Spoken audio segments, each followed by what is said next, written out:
Hello दोस्तों, मेरा नाम है प्रदीप गौड़ और आप देख रहे हैं प्रदीप्स बायोलॉजी।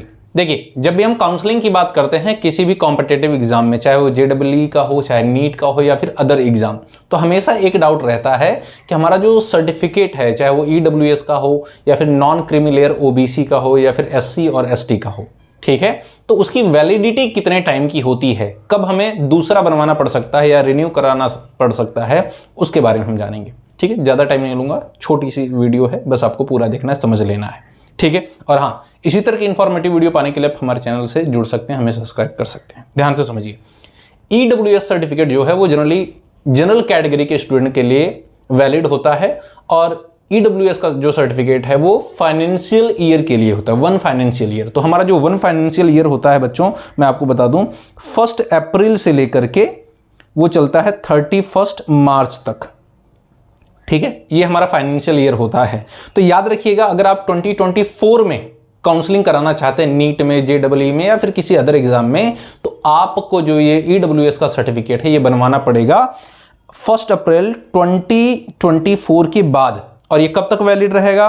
2025 31 मार्च तक ये वैलिड होगा। यानी अगर आप नीट की काउंसलिंग कराने जा रहे हैं तो जो आपके पास पुराना EWS का सर्टिफिकेट है वो वैलिड नहीं है, अगर वो 1 अप्रैल के पहले का है।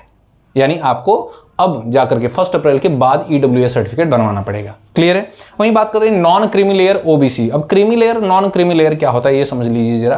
क्रीमी लेयर वो स्टूडेंट होते हैं जनरली जिनकी फैमिली की इनकम जो है वो 8 लाख पर एनम से ज्यादा है, यानी एक साल में आपकी फैमिली की आय जो है इनकम वो 8 लाख से ज्यादा है, तो आप क्रीमी लेयर हो गए।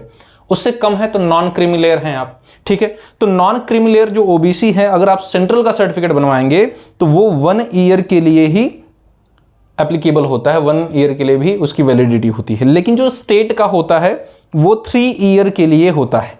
ठीक है, बट याद रखिएगा, जो स्टेट गवर्नमेंट है, यूपी गवर्नमेंट है, नीट की काउंसलिंग के लिए उन्होंने क्लियरली ये बोला है, मैंने आपको अपनी वीडियो में बताया था कि स्टेट लेवल के कोटा में जब आप काउंसलिंग कराएंगे तो आपका जो सर्टिफिकेट है OBC का, EWS का, बाकी सारे सबका, ठीक है, तो वो कब से कब तक होना चाहिए?